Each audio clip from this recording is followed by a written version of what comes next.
Dicen que todos tenemos un lugar al que pertenecemos, un lugar que aunque pasen los años, siempre nos llama de regreso. Para algunos es una ciudad, una casa o una persona. Para mí ese lugar se llama la Amazonía peruana. Cuando cierro los ojos, todavía puedo sentir el movimiento del barco sobre el río, el olor de la tierra mojada después de la lluvia y el canto de cientos de aves anunciando un nuevo día. Y entonces comprendo que la Amazonía no solo fue parte de mi infancia, fue la gran maestra de mi vida.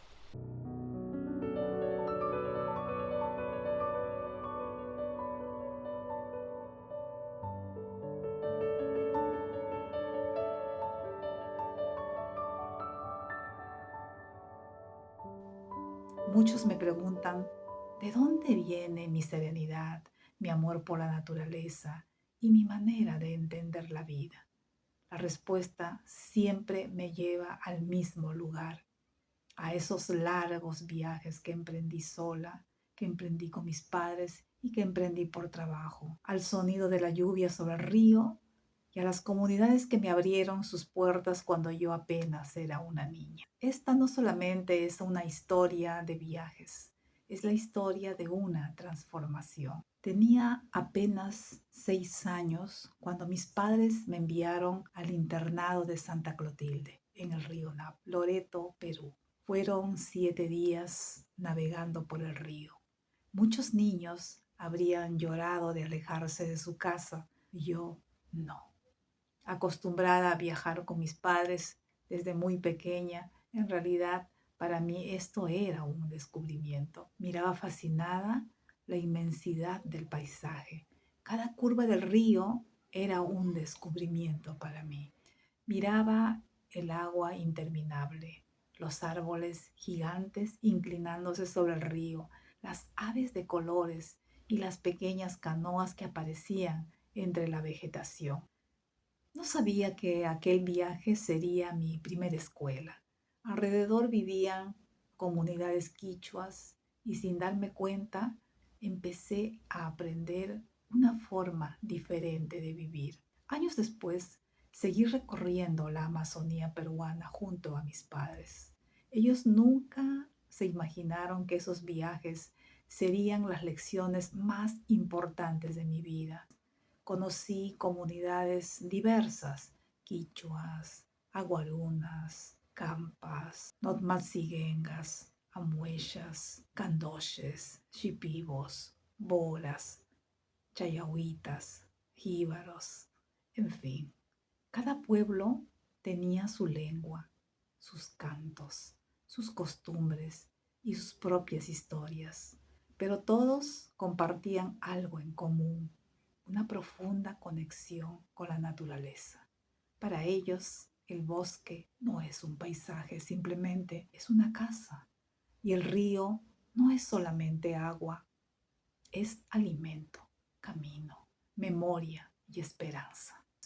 Cada pueblo hablaba un idioma diferente, pero todos compartían el mismo lenguaje del respeto. Respeto por la tierra, respeto por el agua, respeto por los ancianos, respeto por los niños y respeto por la vida. Mientras nosotros aprendemos mirando un reloj, ellos aprenden observando el río. Mientras nosotros contamos las horas, ellos miran el sol y escuchan el bosque. Ese día comprendí que la abundancia no depende de cuánto tenemos, sino de cuánto estamos dispuestos a compartir. Cuando mis padres nos llevaron a vivir en la selva central, en medio de comunidades notmatsigengas y asháningas, allí pude comprender muchas cosas. Tenía solo 10 años y yo estaba maravillada con ese estilo de vida. Los niños corrían descalzos, reían, jugaban en el río, construían juguetes con ramas, hojas y semillas. Y sin embargo, pocas veces he visto una felicidad tan auténtica. Recuerdo que muchas familias tenían muy poco, pero siempre había un plato más para el visitante. Aprendí el valor de la unidad. Cuando una familia necesitaba construir una casa,